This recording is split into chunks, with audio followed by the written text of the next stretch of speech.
പ്രവാസികളുടെ കാത്തിരിപ്പിന് അന്ത്യം കുറിച്ച് യാത്രാനുമതി നൽകുന്നതുമായി ബന്ധപ്പെട്ട് കൊറോണ എമർജൻസി കമ്മിറ്റി സമർപ്പിച്ച ശുപാർശ അംഗീകരിച്ചുകൊണ്ട് ഓഗസ്റ്റ് 1 മുതൽ കുവൈറ്റിലേക്ക് പ്രവേശനം അനുവദിക്കാൻ മന്ത്രിസഭാ യോഗം തീരുമാനിച്ചിരിക്കുന്നു.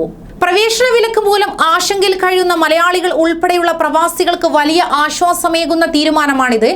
യാത്രാനുമതി നൽകുമെങ്കിലും മറ്റൊരു തീരുമാനം ആശങ്കയാക്കുകയാണ്. നമസ്കാരം, പ്രവാസി മലയാളിയിലേക്ക് സ്വാഗതം.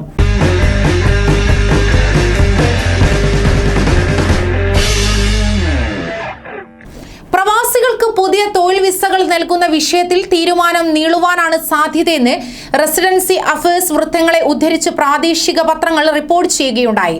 കോവിഡ് രൂക്ഷമായ സാഹചര്യത്തിൽ ഇന്ത്യ അടക്കമുള്ള വിദേശ രാജ്യങ്ങളിൽ നിന്നുള്ള പൗരന്മാർക്ക് താൽക്കാലികമായി തൊഴിൽ വിസ അനുവദിക്കുന്നത് നിർത്തിവെക്കുവാൻ മാർച്ചിലാണ് മന്ത്രിസഭ ആഭ്യന്തര വകുപ്പിന് നിർദ്ദേശം നൽകിയത്. ആഗോളതലത്തിൽ കോവിഡ് സ്ഥിതിഗതികൾ നിയന്ത്രണ വിധേയമായ ശേഷമേ വിസ നൽകാൻ പുനരാരംഭിക്കുകയുള്ളൂവെന്നാണ് സർക്കാർ വൃത്തങ്ങൾ നൽകുന്ന സൂചന. സന്ദർശക വിസകൾ നൽകുന്നതിനും പുതിയ തൊഴിൽ വിസകൾ അനുവദിക്കുന്നതിനും കൊറോണ സുപ്രീം കമ്മിറ്റിയുടെയും മന്ത്രിസഭയുടെയും അനുമതി ആവശ്യമാണ്.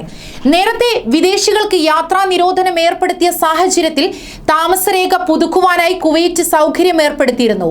അതിനിടെ സാധുവായ താമസരേഖയും കുവൈറ്റ് അംഗീകൃത 2 ഡോസ് വാക്സിനേഷൻ സ്വീകരിച്ച പ്രവാസികൾ ഓഗസ്റ്റ് 1 മുതൽ കുവൈറ്റിൽ പ്രവേശിക്കാൻ അനുവാദം നൽകിയത് വിദേശികൾക്ക് ആശ്വാസമായി. നിലവിൽ രാജ്യത്തെ വിവിധ മേഖലകളിൽ തൊഴിലാളികളുടെ വൻ ക്ഷാമമാണുള്ളത്.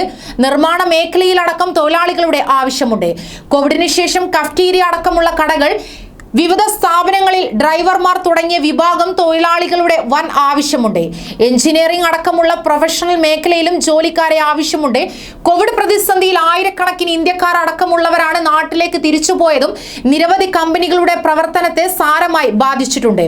അതേസമയം Oxford, AstraZeneca, Pfizer, biotech, Moderna, Johnson and Johnson എന്നീ 4 വാക്സിനുകൾ ഏതെങ്കിലും ഒന്ന് സ്വീകരിച്ചവർക്കായിരിക്കും കുവൈറ്റിലേക്ക് പ്രവേശനമെന്നാണ് സൂചന. പൂർണ്ണമായി വാക്സിനേഷൻ ലഭിക്കുകയും 72 മണിക്കൂറിനകം എടുത്ത PCR പരിശോധനയിലെ നെഗറ്റീവ് സർട്ടിഫിക്കറ്റ് ഉള്ളവർക്കുമായിരിക്കും യാത്രാനുമതി നൽകുക. അതോടൊപ്പം 7 ദിവസത്തെ ക്വാറന്റൈൻ ഉൾപ്പെടെയുള്ള ശക്തമായ നിയന്ത്രണങ്ങൾ കൊണ്ടുവരാനും ആലോചനയിലുണ്ട്.